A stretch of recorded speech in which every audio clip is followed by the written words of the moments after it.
La lección de hoy está en Juan 11, 45 al 57 y la palabra de Dios dice: entonces muchos de los judíos que habían venido para acompañar a María y vieron lo que hizo Jesús, creyeron en él. Pero algunos de ellos fueron a los fariseos y les dijeron lo que Jesús había hecho. Entonces los principales sacerdotes y los fariseos reunieron el concilio y dijeron: ¿qué haremos? Porque este hombre hace muchas señales. Si le dejamos así, todos creerán en él, y vendrán los romanos y destruirán nuestro lugar santo y nuestra nación. Entonces Caifás, uno de ellos, sumo sacerdote aquel año, les dijo: vosotros no sabéis nada, ni pensáis que nos conviene que un hombre muera por el pueblo y no que toda la nación perezca. Esto no lo dijo por sí mismo, sino que como era el sumo sacerdote aquel año, profetizó que Jesús había de morir por la nación, y no solamente por la nación, sino también para congregar en uno a los hijos de Dios que estaban dispersos. Así que desde aquel día acordaron matarle. Hasta ahí vamos a leer, hermanos. Hasta ahí vamos a leer, hasta el 53. Hemos estado estudiando Juan 11, la resurrección de Lázaro, un milagro increíble. Mientras más lo medita, mientras más lo piensa, más asombroso es el milagro que Jesucristo hizo con Lázaro. Después de que resucita Jesucristo a Lázaro, dice en el versículo 45, entonces muchos de los judíos que habían venido para acompañar a María y vieron lo que hizo Jesús, creyeron en él.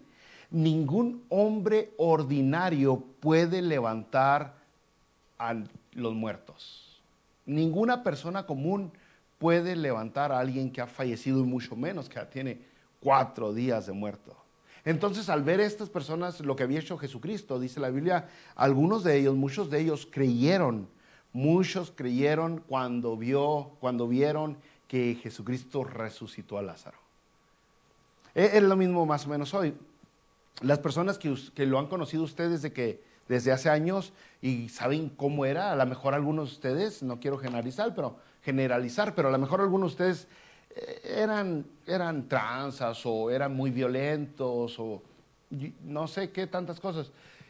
Y pensaron la gente pues que ustedes son quienes son y nunca van a cambiar. Ya lo etiquetaron como el tranza, como el mentiroso, como el irresponsable, algo negativo estoy hablando, ¿no? Pasa el tiempo, usted viene a los pies de Jesucristo, se entrega, lo sigue, ha decidido seguir a Cristo. Y entonces lo ven cambiado y al principio no lo creen, al principio dicen: ¿Este mujeriego, no. Pero después de observarlo un tiempo, se dan cuenta que el cambio es verdadero.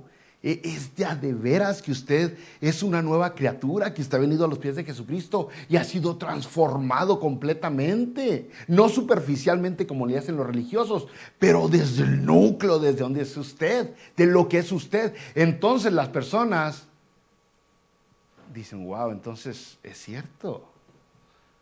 Jesús sí existe, Dios sí existe. Si pudo hacer eso con este brother, con esta hermana, puede obrar en mi vida.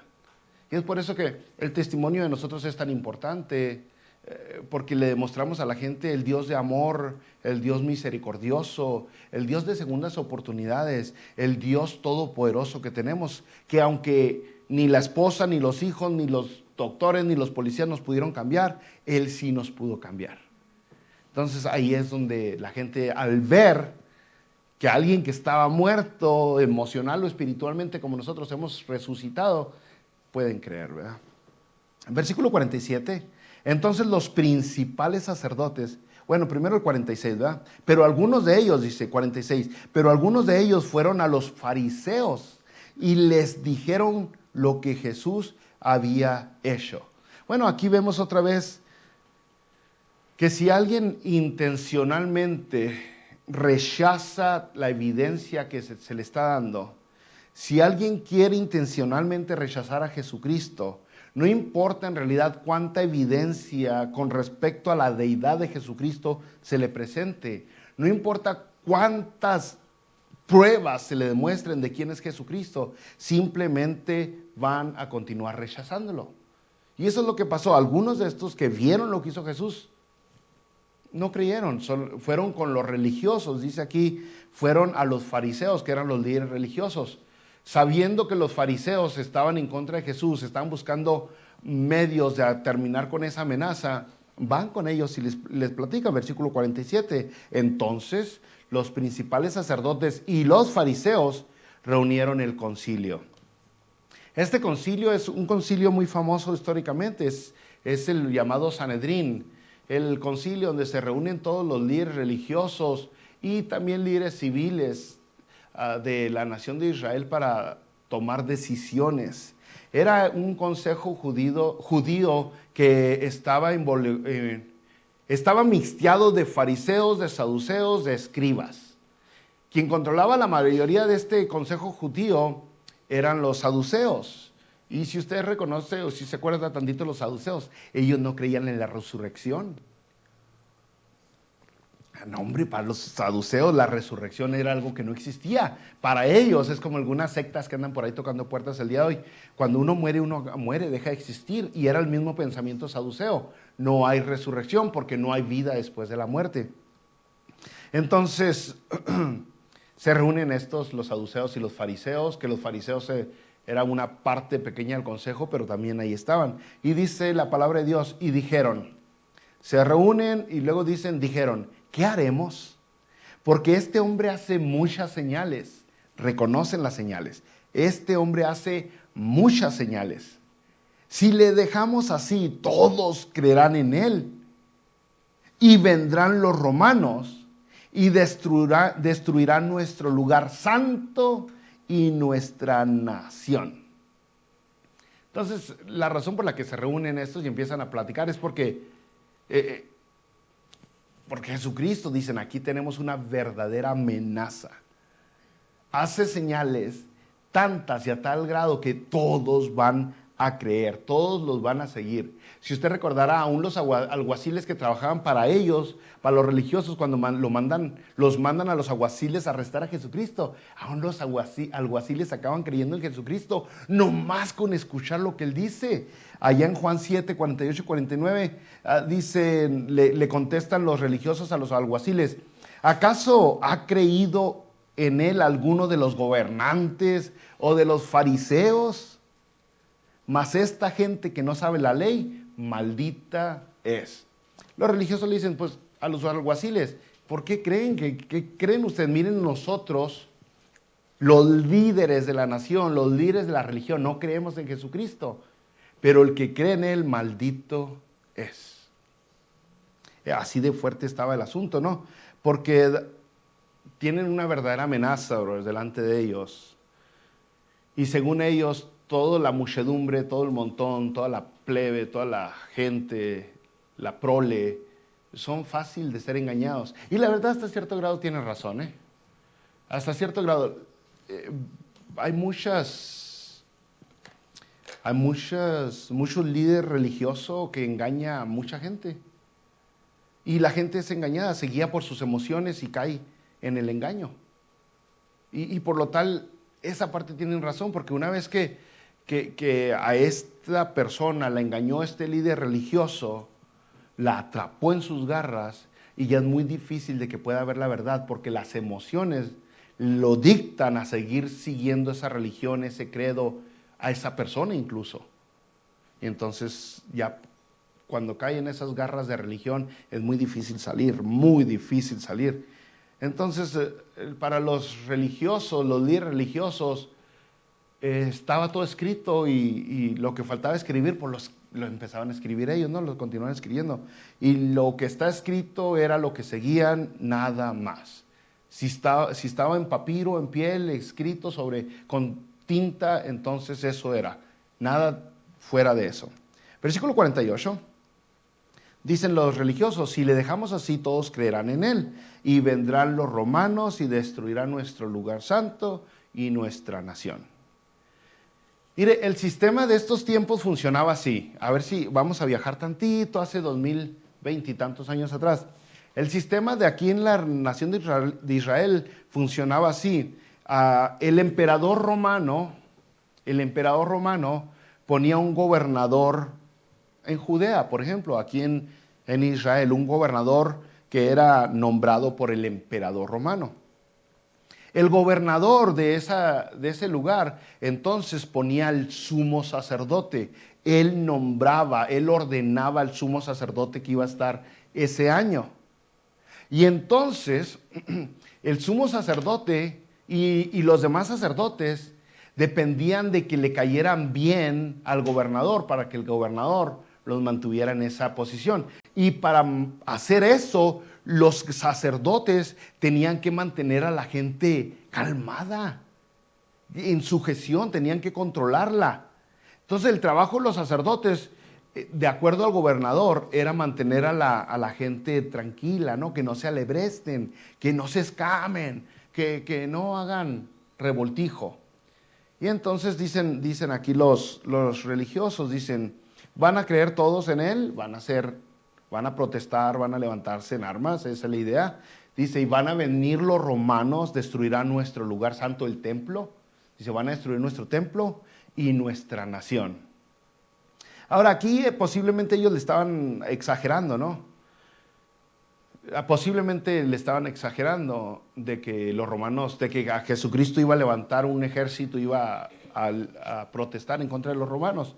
Pero la verdad es de que por otro lado tenían razón, porque en el año 70 sí se levantaron los judíos, una revuelta judía, vinieron los romanos y sí destruyeron el templo y sí aniquilaron a Israel por muchos años. ¿Hasta qué año Israel volvió a ser nación? ¿Quién recuerda? Gracias.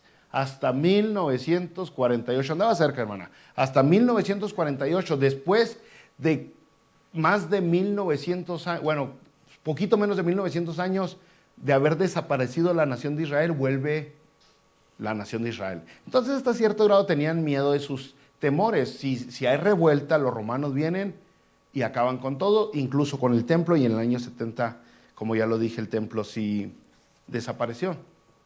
Pero Caifás, el sumo sacerdote, y Pilato, que era el gobernador, tenían muy buena relación, una relación muy, muy cercana, ¿no? Pero aún así dependían de él. Ahora, fíjese, por ejemplo, si vemos esa relación y cómo unos dependían de otros y a la misma vez cómo el gobernador dependía del emperador, podemos ir al tiempo ya cuando apresan a Jesucristo, allá en Juan capítulo 19. Y en Juan 19, versículo 12, dice la palabra de Dios, desde entonces procuraba Pilato soltarle. Ya tenía Pilato a Jesucristo arrestado y dice, desde entonces procuraba Pilato soltarle. Pero los judíos daban voces diciendo, si a este sueltas, no eres amigo de César. Todo el que se hace rey, a César se opone. Entonces ya cuando Pilato dijo, no, pues si este no hizo nada malo, lo suelto, los judíos abogaron a una autoridad más grande y dijeron, pues entonces no eres amigo de César. Y así Pilato dijo, caray, ya me dio medio, ¿no? Porque el César es el que me pone. Esa era la relación que tenían, bro. Pero, en realidad, lo que están haciendo los sacerdotes es que están intentando proteger su propio poder, están intentando preservar el orden social, porque el orden social los mantiene a ellos en poder. En realidad lo que quieren es conservar el orden, su propio poder, y para hacerlo necesitan mantener un orden social. O sea, en otras palabras, sería lo que quieren es posición y poder. Posición y poder. Y entonces lo que tenían miedo perder eso si Jesucristo seguía avanzando en popularidad. Ahora, hermanos, usted voltea a ver a muchos de los religiosos o muchos de los líderes religiosos, la verdad, es triste reconocerlo, pero es la verdad. A la gente no la vemos como almas en necesidad espiritual, no las vemos como personas que andan buscando fortalecer sus emociones o una conexión directa con Dios y hacer la paz con Dios. En realidad muchos de los líderes religiosos vemos a la gente como cartera con patitas. Los volteamos a ver, afloja billete, y entonces lo que queremos es posiblemente dinero, o hay alguna ganancia deshonesta. Algunos lo que quieren a la gente, y a lo mejor no quieren el dinero, pero quieren el nombre, el renombre. Quieren que les digan un título, que digan que son pastores o apóstoles, o no sé qué tantos títulos andan dando vueltas hoy, porque lo que buscan es hallarle un significado en su vida. Ellos mismos están vacíos, ellos mismos están huecos por dentro, ellos mismos se sienten desconectados con Dios, que lo único que los hace sentirse que tienen valor, que su vida tiene significado, es que las demás personas los reconozcan como alguien importante. Y entonces al ver el reconocimiento que les da la gente, ya les da un sentimiento de valor en ellos mismos, porque sin el reconocimiento de la gente no son nada, no son nada. Y entonces por eso mantienen a la gente, y hay diferentes maneras de agarrar a la gente. Otra vez, como hablamos ahorita, cuando dijeron los sacerdotes, la gente es maldita porque cree todas esas cosas. Pero a alguna gente la van a atrapar con ligaduras, con amarres religiosos, con que somos nosotros la única religión que te lleva al cielo, somos la única denominación, somos el único credo que te da la salvación. Si quieres estar bien con Dios, necesitas estar bien con nosotros. Y para estar bien con nosotros necesitas vestirte de esta manera, y necesitas no usar esa ropa, y necesitas no comer esa comida, no tomar esa bebida. Y entonces con esas cargas religiosas la gente se siente que está haciendo algo para ganarse la salvación. Y entonces dice, no, si voy en el camino correcto, me estoy ganando la salvación. Una frase errónea. Cualquier momento que se diga eso está errónea la frase. La gente dice, me estoy ganando la salvación porque no bailo, por eso, porque no tomo, porque no como cerdo, porque no bebo café, porque me visto muy retacada, por X. Y eso les da cierta seguridad falsa. Seguridad falsa es muy peligrosa. Y se sienten que están en el camino correcto, no por lo que hizo Jesucristo, sino por lo que están haciendo ellos. Y al estar haciendo ese tipo de cosas, el religioso mantiene su prestigio, mantiene su posición, mantiene ese control sobre la gente. Y hay otros medios que usan los religiosos, puede hacer que sean más del extremo liberal. El extremo liberal es donde le dice, no, usted tome, usted beba, usted corra, usted brinque, usted haga lo que le da la gana. Aquí, mire, Dios le va a dar una bendición y usted va a ser prosperado económicamente, y usted simplemente mande una ofrenda con mucha fe de $1,000 y va a ver cómo Dios le contesta su vida. Y entonces, de cierta manera, la gente está pagando, ya no con rituales o vestimenta ceremonial o religiosa o ritualista, pero ya con billetes están pagando la bendición que Dios le va a dar. Como sea, están pagando lo que Dios les quiere regalar. La gente se los está vendiendo. Algunos con actos de buen comportamiento, según ellos, y otros pues literalmente con billete. Y hay otros incluso que tienen que ir y dedicar 2 años de su vida como misioneros para que se ganen el lugarcito, ¿no? Entonces, ese es el problema que estos religiosos están viendo con Jesucristo. Fíjese, volviendo a la cita, ellos dicen, Jesús va a tener tantos seguidores que los romanos vendrán a quitarle su templo y su nación. El versículo 48, vendrán los romanos y destruirán nuestro lugar santo, nuestra nación. Pero en realidad, brothers, la amenaza era mucho mayor que esa. Ellos entre ellos están intentando hallar unas maneras justas para derrotar a Jesucristo, para tumbarlo. Están hallando excusas que los justifique para poder hacer lo que están a punto de hacer. Están entre ellos meditando, no, es que sí, es como cuando usted no quiere ir a trabajar el lunes, ¿no? No quiere ir a trabajar el lunes y en realidad busca algo que sea lo suficientemente válido para no ir a trabajar. No le dice al patrón, oye patrón, ¿sabes qué? Tengo una hueva, no voy a ir hoy. No, usted a lo mejor le manda un texto o algo. Estoy muy malo. Y es porque es algo que me justifica para hacer lo que quiero hacer. Es simplemente porque la amenaza que Jesucristo les presentaba no era que muchos seguidores lo iban... No, la verdadera iban a destruir al templo, a la nación. La verdadera amenaza eran las enseñanzas mismas de Jesucristo, lo que Jesucristo estaba enseñando. Y lo que enseñaba Jesucristo, era pues que los rituales elaborados, los rituales costosos para la purificación no son necesarios, no eran necesarios. Jesucristo les estaba diciendo que todo el sistema ritual de los religiosos fue hecho para traer ganancias. Para eso era todo el sistema que ellos tenían.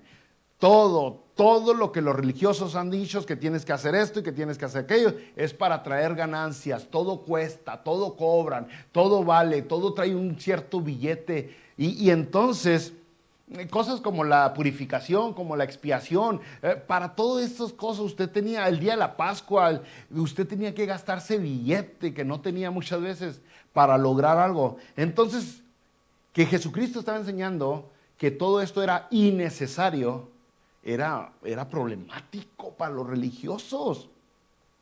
Porque Jesucristo está declarando que el reino de Dios se ha acercado, que nomás se arrepientan, mire, vamos a leer, por ejemplo, Marcos 1, 14 y 15, dice la palabra de Dios, Jesús vino a Galilea predicando el evangelio del reino de Dios. Jesús vino a Galilea predicando el evangelio del reino de Dios, diciendo, el tiempo se ha cumplido y el reino de Dios se ha acercado. Arrepentíos y creed en el evangelio. Punto y aparte. Eso era todo. ¿La cita? Marcos 1, 14 al 15. Entonces, no era el reino de Dios se ha acercado. Traigan sus limosnas y compren un becerro y vengan y páguenle al sacerdote para que el sacerdote haga la expiación de pecados por ustedes y después tienen que dar una ofrenda para poder ser lavados y purificados con las aguas que están en la fuente. No era nada de eso, simplemente el reino de Dios acercado. Arrepiéntete y cree. Ese es el evangelio. Arrepiéntete y cree. Así de sencillo. Y entonces, oye, bro, pues es difícil, porque Jesucristo está predicando en contra de toda esta enseñanza religiosa, de todo este sistema bien elaborado para traer billete para los líderes religiosos, para engrandar las bolsas, para tener sus bancos bien gordos, para tener todos los lujos que puede obtener el dinero. Miren, Mateo 23, 13, Jesucristo les dice, Mateo 23, 13 les dice, mas ay de vosotros, escribas y fariseos, hipócritas, porque cerráis el reino de los cielos delante de los hombres, pues ni entráis vosotros, ni dejáis entrar a los que están entrando. Como no lo querían matar, pues ya pues si no se le iban a querer echar al plato, pues, les está hablando, les está compartiendo Jesucristo el reino de Dios a los mendigos. Hay una diferencia, ¿no? Están los mendigos y están los mendigos. Y unos son los que están de trance y otros son los que necesitan feria, dinero, comida. Entonces Jesucristo va con los mendigos y les dice, las puertas de Dios, las puertas del reino aquí están, acérquense. Jesucristo va con los que no tienen para pagar. Jesucristo va con todas estas personas que no han participado en los rituales porque de a tiro están pobres, con todos estos pecadores, con muchas personas que nunca han podido tener lo suficiente para hacer esos rituales, para hacer esos sacrificios, para poder recibir las bendiciones de Dios. Y va con todos estos Jesucristo y les dice, vénganse. A Jesucristo lo empezaron a atacar con que era amigo de los pecadores, amigo de pecadores, porque va con todos estos que nunca vienen al templo a hacer los rituales.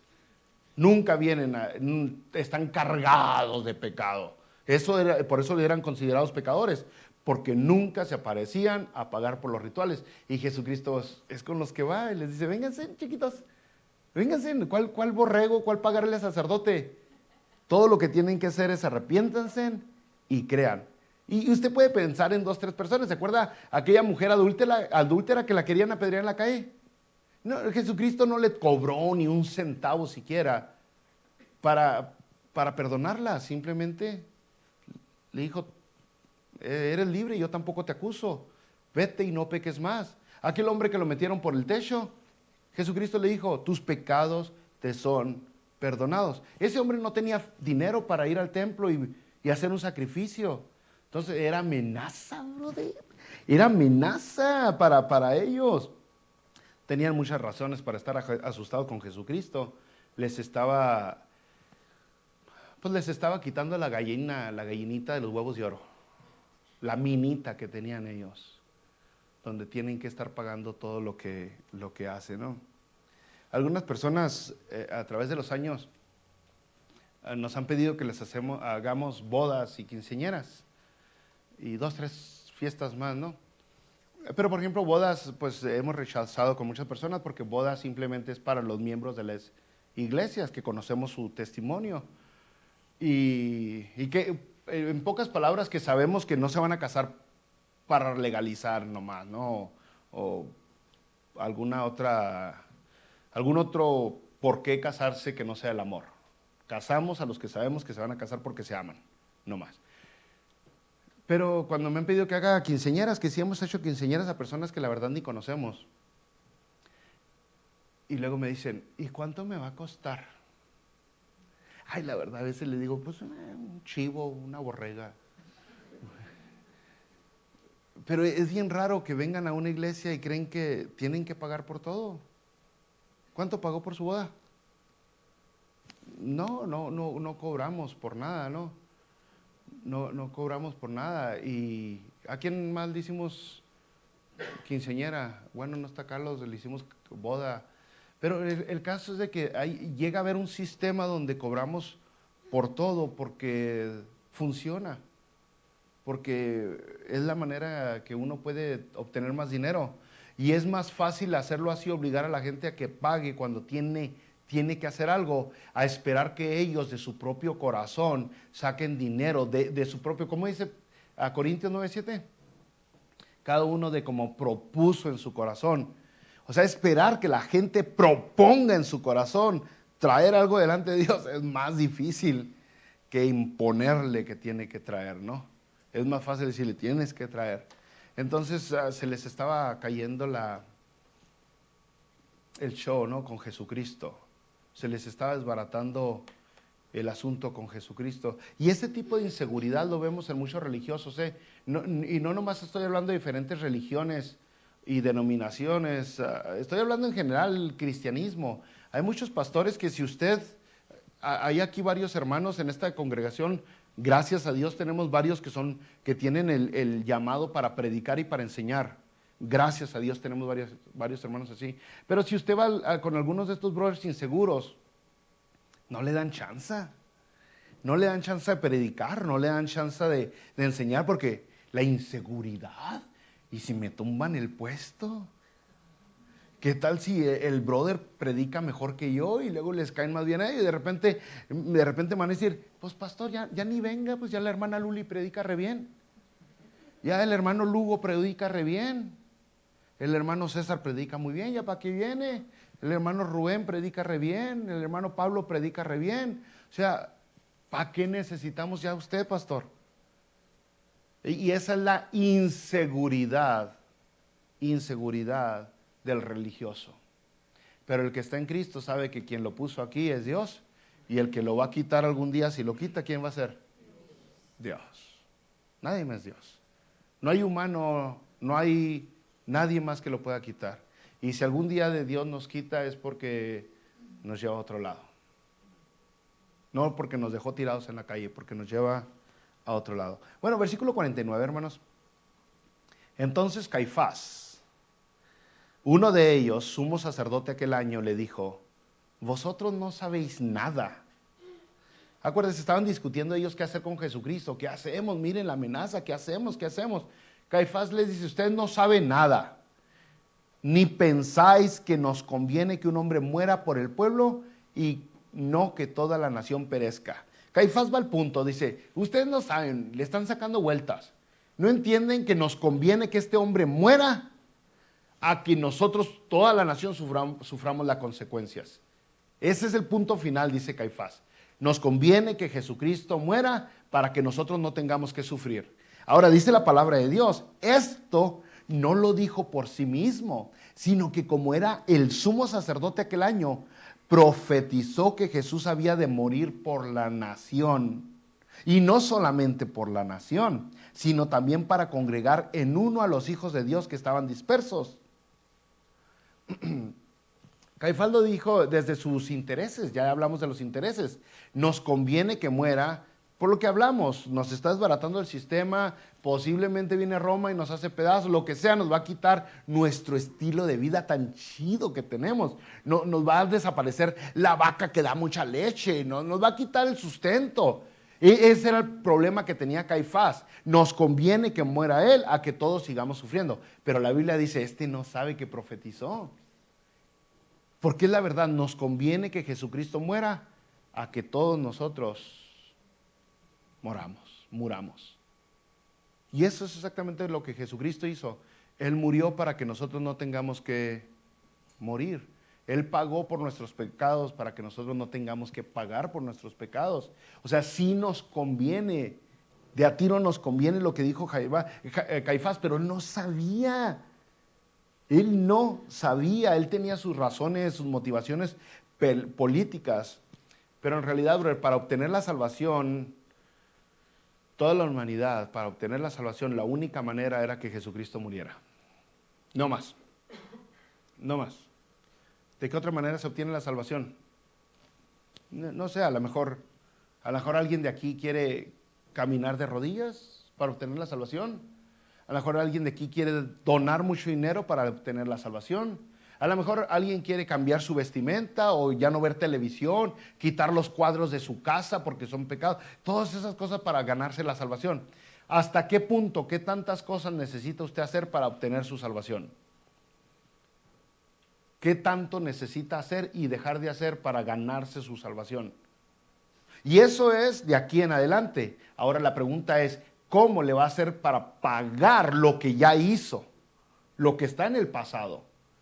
La rebeldía, las mentiras, las tranzas, los robos que hizo en el pasado. Y sin mencionar otro montón de cosas. ¿Cómo le va a hacer para pagar por lo que ya pasó? Aún si tuviera la habilidad de aquí en adelante ser súper bien portado. No hay manera, no hay manera. La palabra de Dios lo dice bien claro, que la paga del pecado es muerte. La única manera de pagar es muerte, separación. Hebreos 9:28, así también Cristo fue ofrecido una sola vez. Hebreos 9:28, Cristo fue ofrecido una sola vez para llevar los pecados de muchos. ¿Cuántas veces? Una sola vez. Es por eso que nosotros sí tenemos cruces, creo que aquí en la esquina hay una cruz, pero la cruz está vacía. ¿Por qué? ¿Dónde está Jesucristo? Ya resucitó. Sí, ya resucitó. Cuando algunas personas traen cruz, algún crucifixión, una cruz colgada, yo los veo que bien, que prediquen a Jesucristo con esa cruz, pero si traen a un monito ahí colgadito, oye, ya Jesucristo, mi Jesucristo ya resucitó. Porque Él, como dice Hebreos 9:28, fue ofrecido una sola vez para llevar los pecados de muchos. Marcos 10:45, porque el Hijo del Hombre no vino para ser servido, sino para servir y para dar su vida en rescate por muchos. Para dar su vida en rescate por... Entonces se fija lo que dijo Caifás, el sumo sacerdote tranza corrupto. Era verdad, es mejor que Jesucristo muera a que todos padezcamos. Pero el sumo sacerdote jamás se imaginaría que el sacrificio de Jesucristo sería el pago total. Él nunca se le cruzó por la cabeza que lo que estaba a punto de pasar iba a ser el pago total, la consumación de todo lo que debemos, donde Jesucristo llegó un momento y dijo, it is finished. ¡Ay! Consumado es. Se acabó, se terminó, ya no más. Cumplí con todo lo que se tenía que cumplir. Se pagó. Hebreos 10:14, porque con una sola ofrenda hizo perfectos para siempre a los santificados. Con una sola ofrenda hizo perfectos para siempre a los sacrificados. ¿Con la ofrenda de quién? De Jesucristo. De Jesucristo. Entonces usted ve este momento donde los religiosos están intentando matar a Jesús. Están planeando, ¿qué hacemos con él? ¿Qué hacemos? Es una amenaza. Es una amenaza. No entienden que el Señor Jesucristo está a punto de hacer algo asombroso y los va a usar a ellos.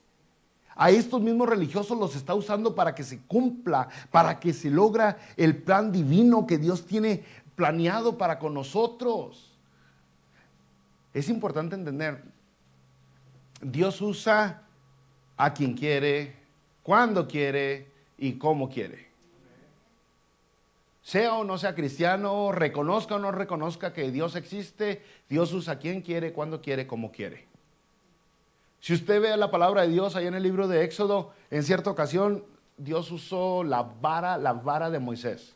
La vara de Moisés fue lo que Dios usó, un objeto inanimado. En cierta ocasión usted va a la palabra de Dios y usted se da cuenta que Dios usó una zarza que estaba ardiendo, un arbusto que estaba ardiendo en un cerro, en un monte. En otra ocasión Dios usó a una burra, a un burro, a un asno. Y hasta habló, según la palabra de Dios, el asno habló.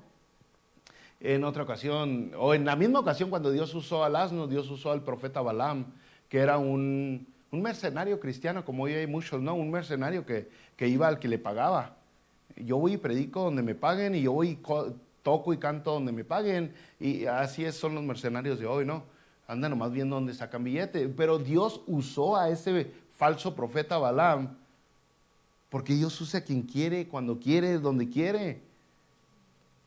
Si no, imagínese si hubiera volteado a Dios a ver el asna de Balaam y hubiera dicho, no, pues esta es bien burra, no me puede servir. La verdad, yo ahí agarro esperanza, ¿no? Si Dios usó a esta asna con las orejotas bien grandes, me puede usar a mí. O sea, en otra ocasión Dios usó una serpiente de bronce.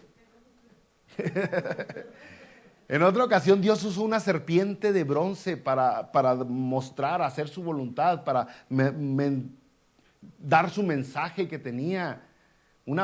Otro objeto inanimado. Dios usa a quien quiere, como quiere, cuando quiere. En este momento está usando a Caifás, un hombre corrupto, un religioso retorcido, que nomás estaba buscando reconocimiento o ganancia. No estaba buscando en realidad compartirle a la gente la salvación. Lo que quería era ganancia simplemente. Y lo usa. Asombroso, ¿no? Asombroso. Yo he platicado con personas que la verdad no les interesan a Dios y dicen unas verdades bien grandotas. Y yo me detengo y le digo, oye, lo que dijiste es cierto. Y dice, no, pues a lo mejor. Pero es verdad. Gracias por hablarme, Dios, a través de este terco. Entonces hay que ser sabios que Dios puede usar a quien quiere, cuando quiere, como quiere. Hay que estar nosotros listos, trucha. Isaías 48, la palabra de Dios dice, sécase la hierba, marchítase la flor, mas la palabra del Dios nuestro permanece para siempre. La palabra de Dios nuestro permanece para siempre. No tiene obstáculo. Lo que Dios dice se cumple. Lo que planea se hace. Y para lograr eso, usa lo que quiere, cuando quiere, como quiere. Y en el tiempo que dice que va a suceder, las cosas suceden. Versículo 53. Así que desde aquel día acordaron matarle. Ay. Ahora, seamos sinceros, ¿por qué quisieron matar a Jesucristo? Porque en realidad estaba enseñando cosas que no eran verdad, porque se estaba en realidad dando un paquetote que no tenía, o porque había conflicto de intereses. Había conflicto de intereses. Vea, todos cuando resucitaron a Lázaro, mucha gente creyó con ese milagro. Creyeron, wow, este sí es el Hijo de Dios, sí es el que dice. Los religiosos, en lugar de verdaderamente investigar, como supuestamente investigaron en el capítulo anterior al ciego que había sido sanado, Y al último concluyeron otra vez con lo que sus conflictos de intereses les decía. En lugar de investigar, wow, si resucitó un muerto, entonces sí, no simplemente acordaron matarlo. Esa fue su decisión. Así ahorita tenemos a personas, muchas personas hacen sus filosofías en su cabeza. Y una vez que llegan a un acuerdo, dicen en su cabeza y dicen, no, la verdad tiene que ser así, tiene que ser así. Después van a la Biblia a buscar evidencia que les ayude, que les fortalezca lo que ellos ya llegaron a asumir. En lugar de ir a la Biblia con la mente abierta y decir, Padre, háblame, aquí está tu Sagrada Escritura, enséñame, muéstrame el camino. No, va uno ya con la mente predeterminada de qué es lo que es. Y lo único que uno anda buscando en la Biblia son excusas. Y de ahí viene tanto versículo torcido. Usted nomás piense, todavía nos queda tiempo, no se me olvide. ¿Cuántos líderes religiosos el día de hoy, cristianos de nuestras iglesias, saben que en la Biblia no aparece, no está de una manera positiva, simplemente negativa, el tumbar a las personas para atrás? ¿Cuántos de ustedes creen, de nuestros pastores, que reconocen que el tumbar para atrás no está en la Biblia más que como un rechazo de Dios hacia la persona? Las únicas veces que aparece la palabra, las personas siendo arrojadas hacia atrás por el poder de Dios, es porque fueron rechazadas por Dios. Y aún así, aunque saben esa verdad, hay un conflicto de interés y no lo enseñan. No, porque no les conviene. Porque no conviene. Y esa es una de tantas otros conflictos de intereses que hay en nuestras iglesias hoy. Porque a la gente le emociona. Porque, ay, voy a la iglesia que me tumben. Y la tumban, créame, y la tumban. Y así hay enseñanzas que a la gente les traen emoción. Y como la gente está emocionada, está enchufada, está conectada, está bien amarrada con esa religión, esa iglesia, entonces al religioso no le conviene enseñar la verdad. Mejor le seguimos con lo mismo que ellos creen, para que no se nos agüiten, para que no se achicopalen, para que no se vayan, porque si les enseño lo que la Biblia verdaderamente dice, entonces se me van a ir.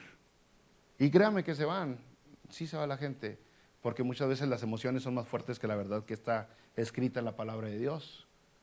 Así es. Entonces, cualquier religión que ve la verdad de la Biblia, cualquier pastor, sacerdote y demás, que ve la verdad en la Biblia y aún así deciden negarla, como estos religiosos vieron lo que Jesucristo acababa de hacer con Lázaro y con el ciego y con el paralítico, y aún así decidieron rechazarlo, aún teniendo la evidencia delante de ellos, es porque tienen conflicto de intereses. Eso es lo que tienen. ¿Sabe? Si en esta iglesia, esta pequeña iglesia que tenemos nosotros, que somos nosotros, empezamos a hacer un show religioso, emocionalista, yo le aseguro, en 3 semanas se nos llena este asunto, a tal grado donde ahora sí hay que hacer el servicio en el parqueadero. Si empezamos a hacer todo ese show. Y no nomás se llena el edificio con un show religioso, pero la cuenta de banco se llena. Se llena la cuenta de banco. Pero ¿usted qué quiere? ¿Ir a una iglesia en realidad y ser consolado, ser motivado, ser engañado? ¿O quiere verdaderamente llegar al cielo? ¿Qué es lo que queremos? ¿A qué le estamos tirando? Nosotros queremos caminar en nuestra vida como me da la gana, o verdaderamente queremos caminar en la vida como Dios quiere que camine en la vida. O sea, todavía podríamos pensar más así, el estilo Pepe, filosóficamente. Y decir, y pensar, bueno, si lo estoy haciendo a mi manera, ignorando lo que la Biblia me enseña, entonces el propósito por el cual fui creado no se está cumpliendo. Y eso es todavía más profundo, porque cada uno de ustedes tiene un propósito en esta vida, tiene un porqué vino a esta vida, tiene una razón de existencia, una razón de existir tiene cada uno de ustedes aquí en la vida, y es mucho más que solamente por existir. Y si usted y yo estamos ignorando lo que Dios nos está diciendo, pues en realidad no estamos haciendo el propósito que tenemos en nuestra vida. Estamos simplemente siendo engañados y vamos a acabar sirviéndole a Dios una vez, como Caifás, como el asna. Sirvió, así sí le sirvió a Dios una vez. Y después, ¿dónde quedó Caifás? Y después, ¿dónde quedó el asna? Después, ¿dónde quedó la serpiente de bronce?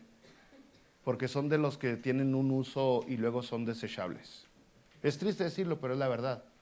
Tienen un uso delante de Dios y luego son desechables. Porque no hay sumisión, porque no hay entrega, porque no hay compromiso a su palabra, porque decidimos que las emociones eran más fuertes o el billete era más fuerte. Algo fue más fuerte que la verdad que está escrita. Así que, hermanos, no es fácil, la verdad, no es fácil no tener conflicto de intereses. Sobre todo los que venimos de México, que es pero bien corrupto nuestro país. No es fácil no tener conflicto de intereses. Pero guiados por el Espíritu Santo, si permitimos verdaderamente que el Espíritu Santo nos llene, entonces los conflictos de intereses desaparecen, porque acomodamos las prioridades, así donde va. Primero es, ¿quién es primero? Dios. Entendiendo, comprendiendo que primero es Dios, entonces ya lo demás cae bien a gusto, bien sabroso cae en su lugar. Vamos a orar a Dios, bro, para que nosotros no seamos como estos religiosos, que aunque Dios hizo un milagrote, ellos siguieron negándolo.